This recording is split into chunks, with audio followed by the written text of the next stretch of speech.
Hello, dear friends.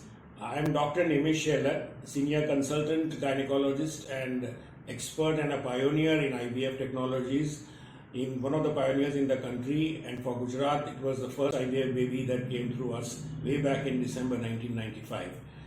But before I talk about this, it is a part of a big historical importance that how this technology started first of all. And basically, those were the days when there were several couples who had problems conceiving or getting babies due to various factors, and one of them was, of course, damaged fallopian tubes. Apart from that, there were various other diseases as well which would cause this problem. After doing a lot of surgeries on fallopian tubes, it was found that these tubes are not amenable to repair in certain cases, and there was a need for a method so that we could produce a human embryo outside the human body, instead what that happens naturally in the fallopian tubes of a female patient. And therefore, in vitro fertilization was very much in vogue in the world, but for that to come to India, and that also to the state of Gujarat, would take a longer period of time. At the same time, way back in 1991, we started the procedure called gamete intrafallopian transfer, wherein we picked up the eggs from a female patient's ovaries by laparoscopy and then mixed them with the spouse's sperms, and then both the gametes were then transferred back within a couple of hours back into the fallopian tube. This was called gift.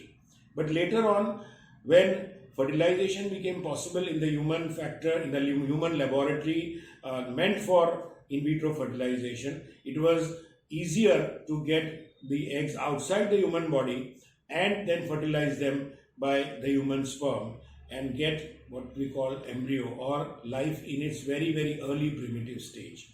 So that was the biggest challenge, to be able to produce human life outside the human body in an in vitro culture in an advanced reproductive technology laboratory. The first such laboratory came up way back in 1993 in Surat itself, in the entire state of Gujarat, because at that time no other cities had this kind of laboratory existing. We struggled a lot. Those were the teething times, I must say, because not many resources were available. We were shortage of culture media which are easily available today. We had to prepare them ourselves, use ultra pure milky water, for which a plant had to be set up in the hospital. And apart from that, we had to create a mixture of a healthy culture medium inside the lab that would sustain the embryo with adequate pH, that is called acidity, and also osmolality. So these are the factors, biochemical factors, which we had to win over and then get human embryos.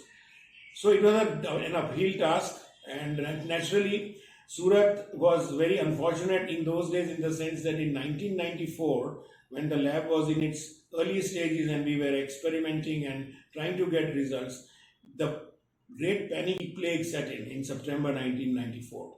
And with that plague virus inside the city, there was a big havoc which caused an exodus of people outside the city living in other parts of the country. And of course, the Virology Institute at Pune decided to come and quarantine our IVF lab, because this was the issue with many of the such labs which were doing other work, not necessarily IVF in the country.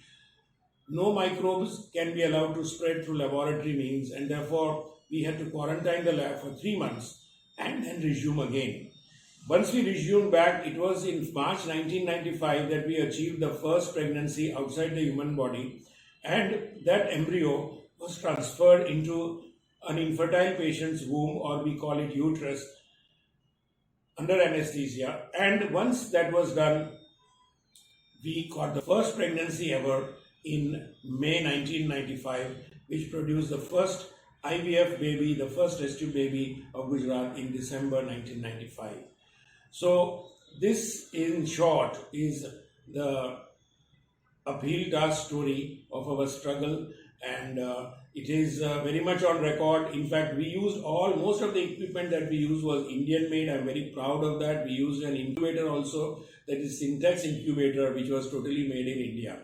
And I'm very happy that this baby, who was born for the first time as an IVF baby, has grown up and has already also got married and is doing very well. So this was the beginning. Thereafter, of course, we haven't looked back, and it's almost 32 years now, almost, that we have come this far, and we would like to acknowledge thanks of so many couples who have laid their interest, apart from strong faith in this technology, and of course ourselves and our team, to be able to give them precious pregnancies which otherwise would not have occurred, and given us the results.